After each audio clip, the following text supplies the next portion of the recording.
তো Microsoft Excel open করি। Microsoft এক্সেলের ইন্টারফেসটা মোটামুটি মাইক্রোসফট ওয়ার্ডের মতোই, সেম একটা ইন্টারফেস। এখানে ওপেন করার পরে আমাদের ব্ল্যাঙ্ক ওয়ার্কবুক সহ বেশ কিছু টেমপ্লেট দেখাবে, রেডি টেমপ্লেট। যদি তোমার প্রয়োজন পড়ে যে একটা ক্যালেন্ডার দরকার, তুমি এখান থেকে ক্যালেন্ডার ইউজ করতে পারো। তোমার মান্থলি বাজেট, ধরো কসমেটিক্স কিনতে তোমার 10,000 টাকা লাগে, জামা কাপড় কিনতে 20,000 টাকা, একটা ফোন কিনবা 25,000 টাকা, একটা ল্যাপটপ কিনবা 45,000 টাকা, তারপরে এক জোড়া জুতা কিনবা 80,000 টাকা, এরপরে আরও অনেক কিছুই তো থাকে, তাই না? কাউকে গিফট করবা 1.5 লাখ টাকা। একটা যে এই যে মান্থলি তোমার যে বাজেট, এই বাজেটটা তোমরা এখান থেকে কিন্তু একটা মূলত রেডি টেমপ্লেট পাচ্ছ, যেখানে তোমাকে নতুন করে কোনো কাজ করতে হচ্ছে না, এটা অটোমেটিকভাবে তোমার এই কাজটাকে করে দিবে। জাস্ট তোমাকে লেখার জায়গায় লেখাগুলোকে চেঞ্জ করে তোমার লেখাগুলোকে বসাইতে হবে। আচ্ছা, তারপরে আরও অনেক টেমপ্লেট আছে, এইগুলো তোমরা এখানে চাইলে দেখতে পারো। এবং এইখানে সাজেস্টেড সার্চেস অনুযায়ী, অর্থাৎ ক্যাটাগরি অনুযায়ীও কিন্তু দেখাচ্ছে, বিজনেস, পার্সোনাল বা প্ল্যানার্স বা ট্র্যাকার্স। প্ল্যান হচ্ছে কি, আমরা ওই যে ডেইলি প্ল্যান থাকে না, ওয়ার্ক প্ল্যান, আমরা কিন্তু চাইলে সেগুলো এক্সেলে তৈরি করতে পারি। বা মান্থলি ওয়ার্ক প্ল্যান, যদি সাপ্তাহিক বা মাসিকভাবে তোমরা হচ্ছে একটা তোমাদের সারা মাসের কাজের একটা প্ল্যান রেডি করো, সেক্ষেত্রেও কিন্তু এক্সেলে এটাকে ট্র্যাক করতে পারবে। কত তারিখে কোন কাজ আছে, কোন তারিখে কার বিয়ে, কোন তারিখে কোথায় যেতে হবে, কোন তারিখে পাওনাদার টাকা চাবে তোমার কাছে, ঠিক আছে? এই ধরনের অনেক ব্যাপার আছে যেগুলো কিন্তু তোমরা এখানে প্ল্যান করতে পারবে। অথবা যদি তোমার কোনো পরীক্ষা থাকে, প্রাইভেট থাকে, বা আমরা যে এখানে ক্লাস করতেছি, তোমাদের যে এইটা কোর্সটা চলতেছে, কোন তারিখে তোমার ক্লাসটা শেষ ক্লাস হবে এখানে, সেটাও কিন্তু তুমি চাইলে নোট করে রাখতে পারো। এবং এই মাঝে মধ্যেই তুমি এই এক্সেলে এসে এক নজর ওভারভিউ করলা। আমরা মানুষের ব্রেনটা কি, ভুলে যাওয়া মন, তাই না? নিজের ব্রেনকে কোনো দিন বিশ্বাস করতে নাই। নিজের ব্রেনকে কখনো বিশ্বাস করা যাবে না যে না আমার মনে থাকবে। ওই যে বলছিলাম, সুমাইয়ার থেকে মনে করো সুবা নিছে 1 লাখ টাকা, নেওয়ার পরে বলছে দূর কিছু কাগজপত্র লাগবে নাই, মোর মনে আছে। বাট সে 1 মাস পরে ভুলে গেছে, ঠিক আছে? কিন্তু সুমাইয়ার মনে আছে। ও যায় বলতেছে ভাই আমার টাকা দাও। বলছে বুঝলাম না তো কিসের টাকা। ঠিক আছে, এই যে ভুলে যাওয়াটা, এটা যেন না হয়। বা সুমাইয়াও যদি মনে করো ভুলে যায়, ও টাকা দিছে ও নিজেই ভুলে গেছে, খালি শুভা মনে রাখছে। শুভা এখন করছে ভুলে গেছিস, ভালোই হচ্ছে। এই জন্য নিজের ব্রেনকে বিশ্বাস করা যাবে না। কাউকে কথা দিয়ে কথা রাখতে গেলে এই জিনিসগুলো নোট করে রাখতে হবে। তাহলে কি হবে, যে ভুলে যাওয়ার আশঙ্কাটা কম থাকবে। আমরা যে যুগে আছি, আমরা খুব সহজেই ভুলে যাব, এটাই স্বাভাবিক। ডিভাইসের যে ব্যবহার আমরা করি, এবং প্রতিনিয়ত আমাদের কাছে এত এত লেখা, এত এত নাম, এত এত ভাইরাল জিনিসপত্র আসে, যে আমরা সব কিছু পিছনের অতীতের সব কিছু ভুলে যাই, ঠিক আছে? বিশেষ করে নাম ধাম আমরা বেশি মনে রাখতে পারি না। আমাদের অনেক সময় দেখা যায় যে বাপ মায়ের নামও ভুলে যাই, এমনও ঘটনা ঘটে। জিজ্ঞেস করা হলো বাবার নাম কি, 2 মিনিট চিন্তা করে বলতেছে যে আরেকটু 1.5 মিনিট চিন্তা করতে হবে। তো এই জন্য সব কিছু নোট করে রাখাটা ভালো, গুরুত্বপূর্ণ পয়েন্টগুলো। অপ্রয়োজনীয় জিনিস আবার নোট করা যাবে না। আচ্ছা, এবার এক্সেলের ব্যাপারে আসি। এক্সেলে আমরা এখানে এসে ব্ল্যাঙ্ক ওয়ার্কবুক ওপেন করব। ওয়ার্ডে, মাইক্রোসফট ওয়ার্ডে যেমন আমরা ওপেন করার সাথে সাথে আমাদের কি ছিল, ব্ল্যাঙ্ক ডকুমেন্ট ছিল, সাথে অনেক টেমপ্লেটও আছে। সেম একই ক্ষেত্রে ক্লোজ হয়ে গেছে। কি ক্লোজ হয়ে গেছে? আবার আবার রিকোয়েস্ট পাঠাবো।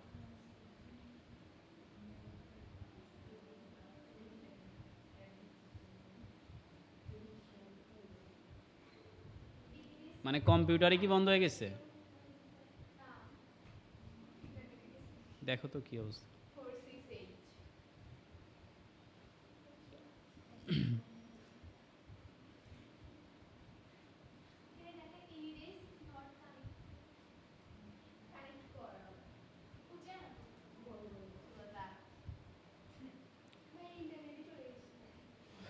কোনটা গেছে?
আচ্ছা, দেখা যায়,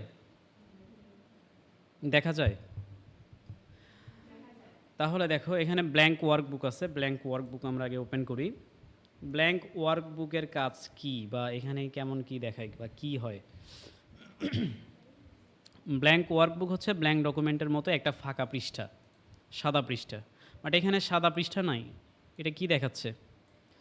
অনেক দাগ, অনেক টেবিল, অনেক ছক, তাই না? মাইক্রোসফট এক্সেলের যে ছকগুলো তোমরা দেখতে পাচ্ছ, এই ছকগুলোকে বলা হয় সেল। কি বলা হয়? সেল মানে কি? সেল, সেল মানে কি? সেল মানে কি? সেল মানে কোষ, তাই না? আমরা পড়াশোনা করছি না? কোষ, কোষ, প্রত্যেকটা কোষ, একটা কোষের সাথে আরেকটা কোষ কি সম্পর্কযুক্ত। আমাদের শরীরে অসংখ্য কোষ আছে না? অসংখ্য সেল আছে। এই সেলগুলোর মাধ্যমে কিন্তু আমাদের শরীর নিয়ন্ত্রণ হয়ে থাকে বা বিভিন্ন সেন্সিটিভ কানেকশন থাকে, তাই না? এখানকার ক্ষেত্রেও প্রত্যেকটা কোষের সাথে, প্রত্যেকটা সেলের সাথে প্রত্যেকটা সেল কানেক্টেড। এবং দেখো এখানে কতগুলো সেল আছে আমরা যদি একটু গুনি, মানে এটা যত বড় পেজ, এটা গুনে তুমি শেষ করতে পারবে না, যেহেতু এইভাবে নিচের দিকে যেতে থাকো, শুধু যেতেই থাকবা, যেতেই থাকবা। তো আমরা যদি একদম লাস্ট পর্যায়ে যাই, কন্ট্রোল ডাউন অ্যারো প্রেস করলে আমি একদম এই পেজের লাস্টে যাব। এখানে একটু সংখ্যাটা পড়ো তো দেখি।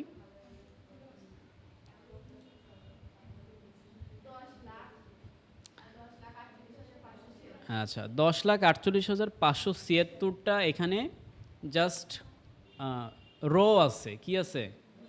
রো। তো সেলের কথা চিন্তা করলে তো এটা মানে আনলিমিটেড একটা ব্যাপার। আমি যদি এখন রাইট অ্যারো ক্লিক করে যাই, কন্ট্রোল রাইট অ্যারো, সেক্ষেত্রেও কিন্তু আমরা একদম এই পেজের ডান পাশে যত দূর যাই তত দূর চলে যাব। এবং এখানে দেখো এক্স এফ ডি পর্যন্ত আসছে। এখন এবিসি, এবিডি, এইভাবে তোমাকে একটা একটা করে প্রোগ্রেস করে করে করে করে করে করে করে করে তোমাকে আগাইতে হবে। তো এখন তুমি চিন্তা করো এখানে এখানে কি পরিমাণ তোমার সেল আছে এবং কি পরিমাণ কোষ আছে যেগুলো তোমাকে এইখানে এক্সেলে কাজ করতে সহযোগিতা করবে। সো এক্সেলের মূল কাজ হচ্ছে হিসাব নিকাশ করা। কি করা? হিসাব নিকাশ করা, অ্যাকাউন্টিং বা ডেটা এন্ট্রি। কি এন্ট্রি? ডেটা এন্ট্রি বা ডাটা এন্ট্রি, যেভাবেই বলো। সো ডাটা এন্ট্রি মূলত বাংলাদেশে ডাটা এন্ট্রির অনেক জব আছে। নট অনলি ডাটা এন্ট্রি বাংলাদেশেই শুধু জব আছে এমনটা না, প্রত্যেকটা কান্ট্রিতেই। এবং তোমরা যদি অনলাইনেও কাজ করো সেক্ষেত্রেও দেখবা ডাটা এন্ট্রির প্রচুর পরিমাণ চাহিদা এবং জব আছে, এবং এটা আজীবনই থাকবে। সো এক্সেল যে সফটওয়্যার, এই সফটওয়্যারটাকে বলা হয় হচ্ছে ম্যাজিক্যাল সফটওয়্যার। কি বলা হয়?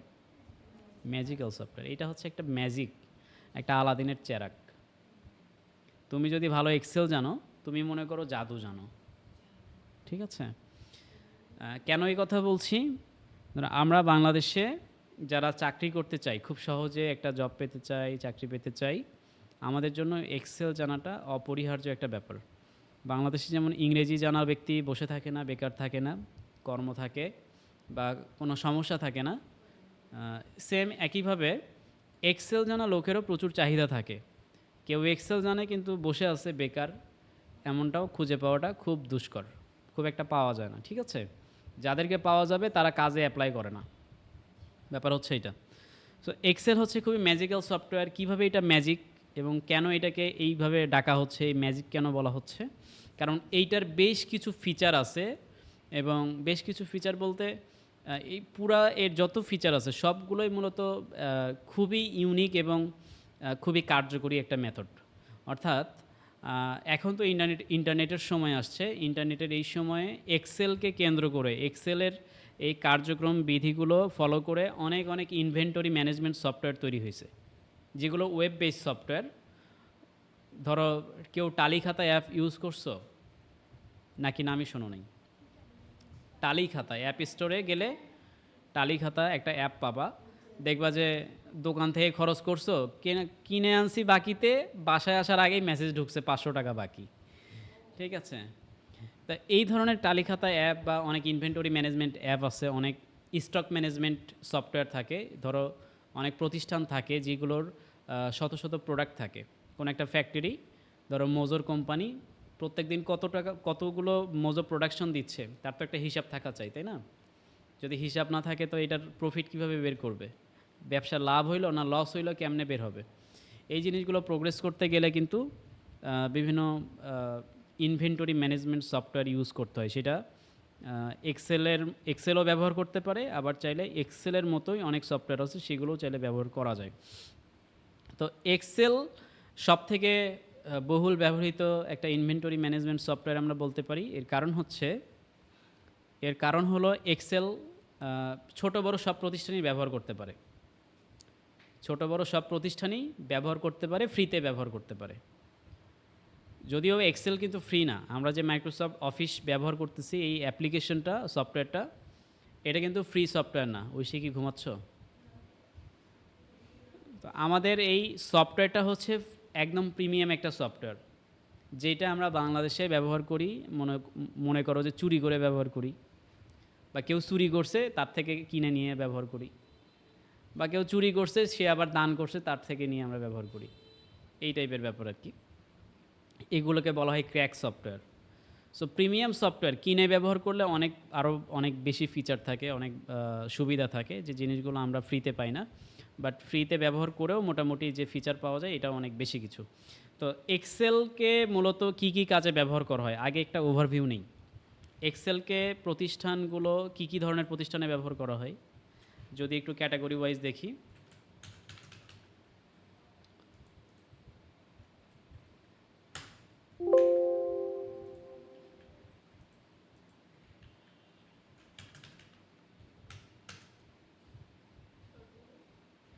ছোট বাদ দিই, ছোট কথাটা কেমন হয়ে যায়, এখানে দিতে পারি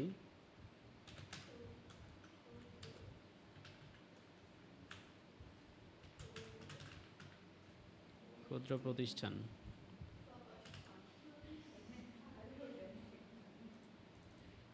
এত ভুল ধরো কেন? এগুলো শিখবে না।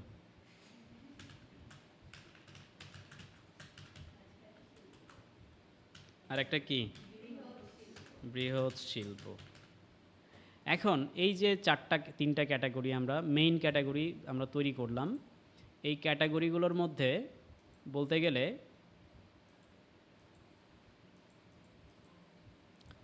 এই ক্যাটাগরিগুলোর ভেতরে বলতে গেলে পরে আমাদের বেশিরভাগ প্রতিষ্ঠানই হচ্ছে ক্ষুদ্র প্রতিষ্ঠান, তাই না? ক্ষুদ্র শিল্প নাকি? আমাদের বেশিরভাগ প্রতিষ্ঠানই হচ্ছে ক্ষুদ্র প্রতিষ্ঠান বা ছোট ছোট প্রতিষ্ঠান। দেখা যায় একটা দোকান, ক্ষুদ্র শিল্পের ভিতরে কি থাকে? দোকানপাট থাকে। তারপরে ধরো একটা কোচিং সেন্টার থাকে, তারপরে মনে করো, হ্যাঁ কি বলছো?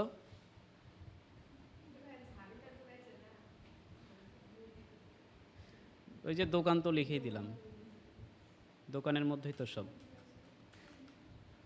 তারপরে মনে করো রেন্ট প্রতিষ্ঠান, ভাড়ায় দেওয়া প্রতিষ্ঠান, এই টাইপের কিছু। তারপরে হইতে পারে ছোটোখাটো, হ্যাঁ রেস্টুরেন্ট হতে পারে, এটা একটা ভালো ব্যাপার। এর ভিতরে ছোটোখাটো সুপার শপও হইতে পারে। এরপরে মনে করো আর কি আছে, আচ্ছা মাঝারি শিল্পে যাই এবার।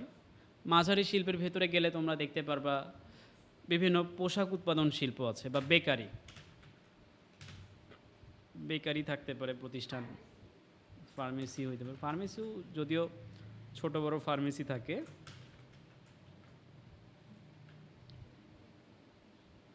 কি ব্যাপার, এটা কার বারবার ডিসকানেক্ট হয়ে যাচ্ছে?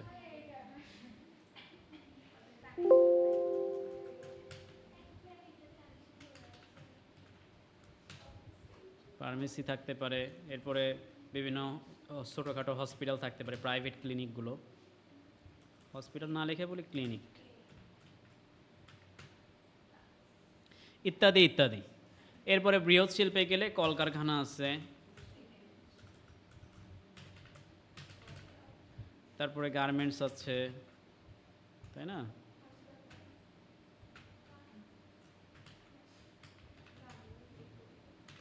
গার্মেন্টস থাকতে পারে, হসপিটাল থাকতে পারে, হ্যাঁ বিভিন্ন বড় বড় শিক্ষা প্রতিষ্ঠান আছে,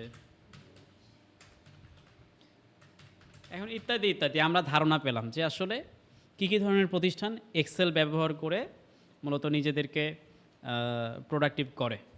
সো এই জায়গায় বলতে গেলে কি আমাদের এই যে বৃহৎ শিল্পের কথা যদি বলি, বৃহৎ শিল্পে একটা কলকারখানা এক্সেল ব্যবহার করে কিভাবে চলে, তাদের হিসাবগুলো কিভাবে নিয়ন্ত্রণ করে, একটা গার্মেন্টস প্রতিষ্ঠানে মাইক্রোসফট এক্সেলের ব্যবহার কেন করে, কিভাবে করে, এই জিনিসগুলো নিয়ে কিন্তু আমরা বিস্তারিত আলোচনা করব। আজকে হয়তো সব কিছু আলোচনা করা সম্ভব হবে না, বাট এখানে আমি বেসিক কিছু ধারণা দিলাম কী ধরনের প্রতিষ্ঠানে কাজ হইতে পারে। এখন আসি আমাদের এক্সেলের ম্যাজিক সম্পর্কে বেসিক কিছু ধারণা আজকে দেওয়ার জন্য আমি চেষ্টা করব। সেটা হচ্ছে এক্সেল কেন বেশি জনপ্রিয় বা কেন আমরা ব্যবহার করি। এর কারণ হচ্ছে এক্সেল অটোমেশন সফটওয়্যার। কি এটা? Automation software. তুমি এক্সেলকে কোনো একটা ব্যাপার শুধু বলে দিবা বা প্রোগ্রাম ধরাই দিবা যে তুমি এই কাজটা করো, এই অনুযায়ী কাজ করো, এক্সেল তোমার জন্য সেই কাজগুলো করে দিবে। আমরা সেদিন হাজিরা খাতা তৈরির জন্য এক্সেলের একটা হেল্প নিয়েছিলাম, মনে আছে তোমাদের? নাম্বারিং করছিলাম। তো আমাদের মাইক্রোসফট ওয়ার্ডে নাম্বারিংয়ের ক্ষেত্রে আমরা যে কাজটা করি, একটা টেবিল ক্রিয়েট করি, এরপরে এই ঘরগুলোতে যদি নাম্বার লাগে অটোমেটিক নাম্বার নেওয়ার জন্য ঘরগুলো সিলেক্ট করি এবং এখান থেকে নাম্বারিং অপশনে ক্লিক করলে আমার অটোমেটিক নাম্বার চলে আসে, তাই না? বাট এক্সেলের ক্ষেত্রে আমরা ধরো এখানে 1 লিখলাম,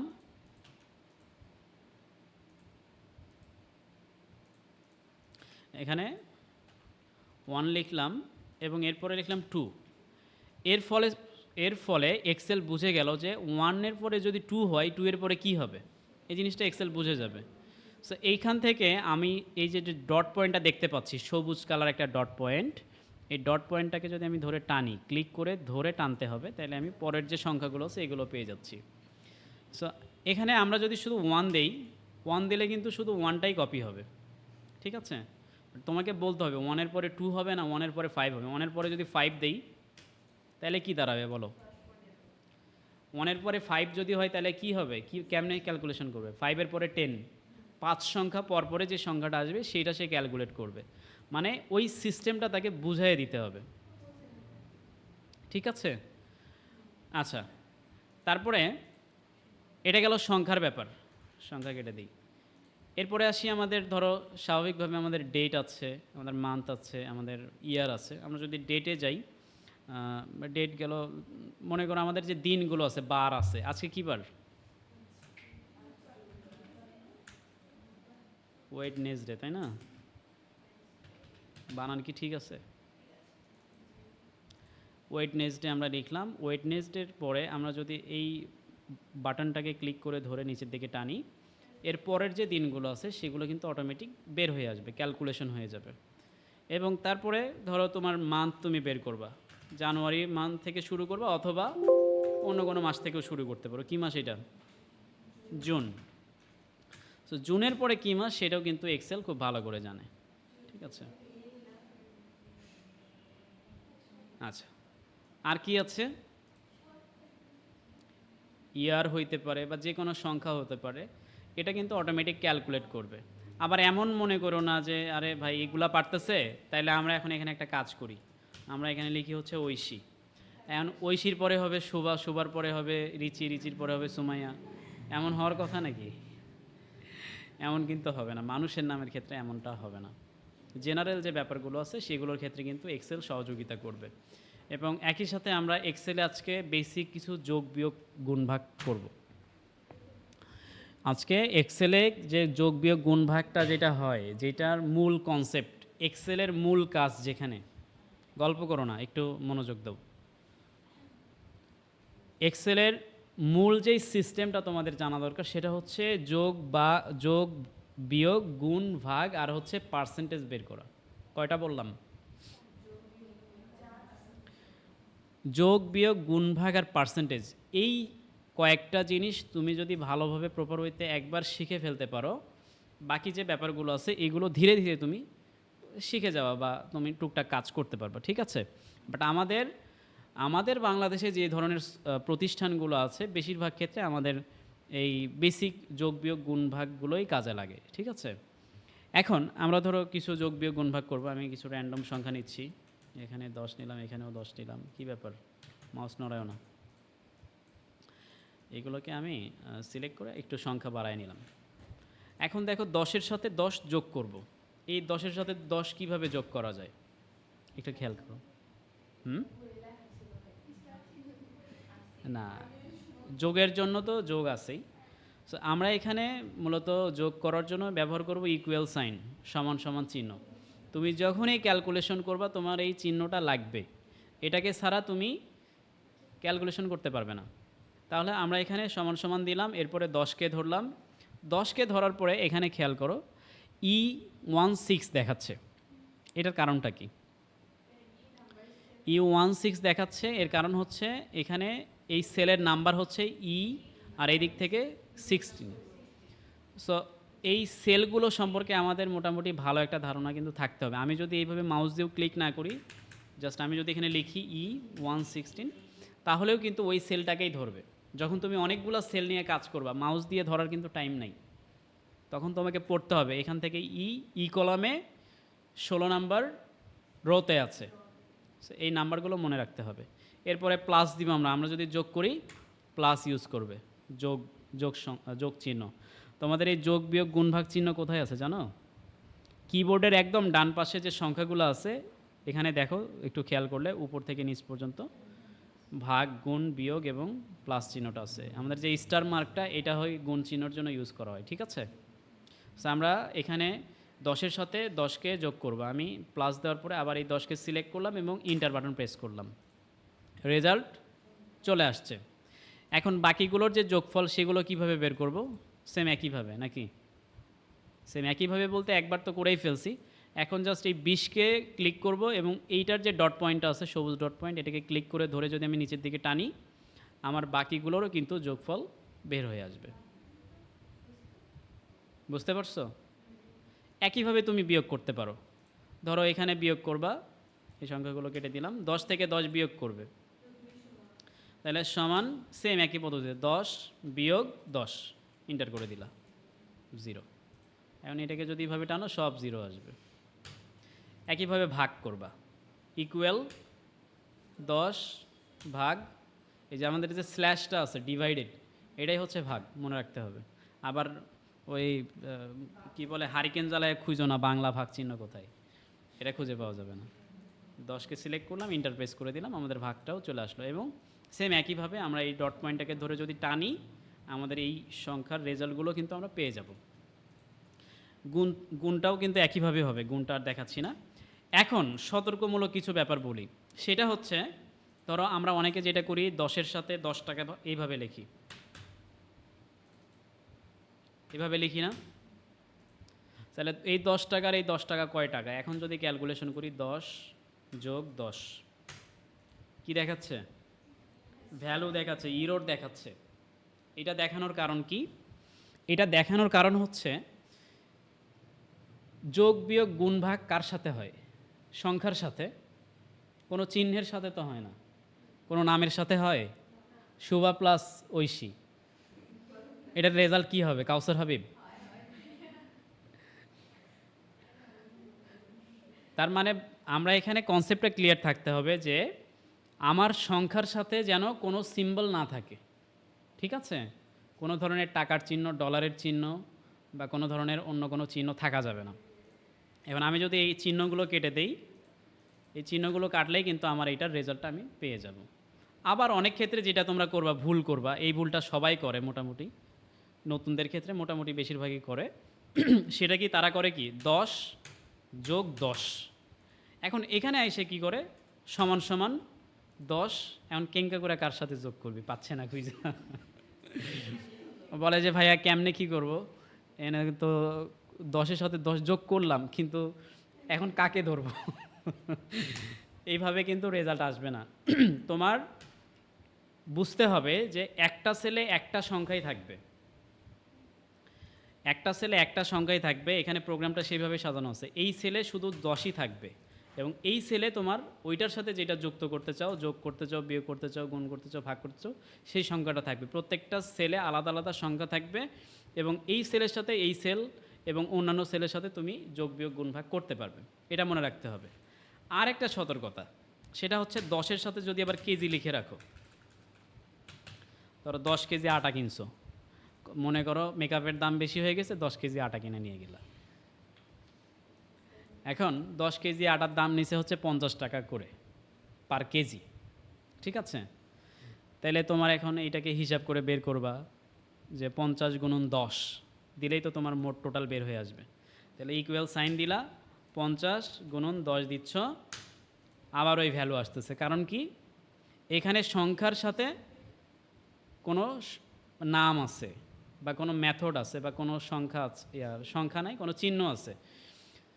এই চিহ্নটা রাখা যাবে না। এই চিহ্ন রাখার ভিন্ন একটা সিস্টেম আছে যেটা অটোমেটিক শো করবে, বাট এখানে তোমাকে লেখা যাবে না। বাট আমি যদি এটা তুলে দেই, 10 কেজি আটার দাম কিন্তু আমি পেয়ে যাচ্ছি, ঠিক আছে? এই কয়েকটা সতর্কতা তোমাকে মনে রাখতে হবে। এখন আমরা এখানে মনে করো এই সংখ্যাগুলোর আমরা যোগফল বিয়োগ আবার বের করি। ইকুয়াল 10 যোগ 10 ইন্টার করে দিলাম এবং এইগুলোকেও আমি টেনে দিলাম। সংখ্যা যদি 3টা হয়, এইগুলাকে কীভাবে যোগ বিয়োগ গুণ ভাগ করবা? ধরো 10-এর সাথে 10 যোগ করবা, আবার ওই 10-এর সাথে আবার এই 20টাকে যোগ করবা। এটা কেমনে সম্ভব?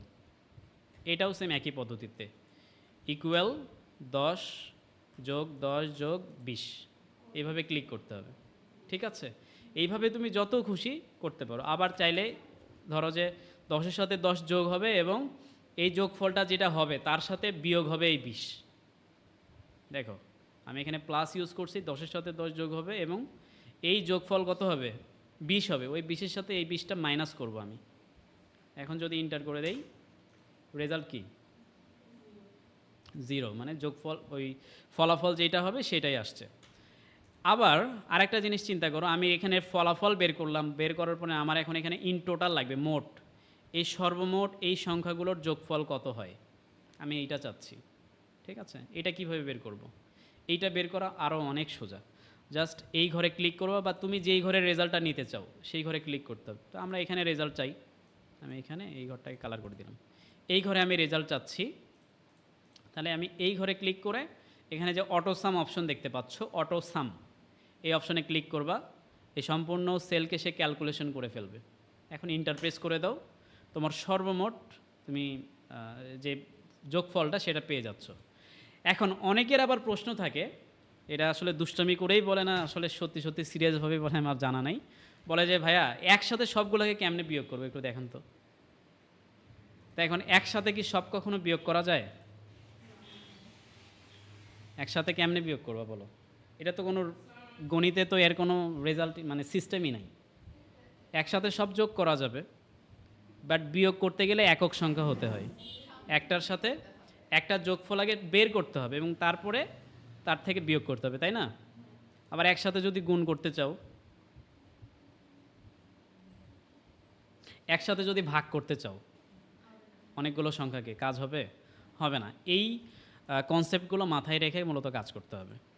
তো আজকে যেই মৌলিক ব্যাপারগুলো দেখানো হলো আশা করি তোমাদের জন্য কাজে দিবে এবং আমাদের যেই ডিজাইনের যেই ক্লাসটা, ওই রেকর্ডটা দেওয়া হবে, ওইটা তোমরা দেখে ইনশাল্লাহ আগামীকালে এসে প্র্যাকটিস করবে এবং এইটার সাথে এই মাইক্রোসফট এক্সেলের যে কাজগুলো দেখানো হলো এটাও প্র্যাকটিস করবে, ঠিক আছে? ক্লাসটা এই পর্যন্তই রাখলাম।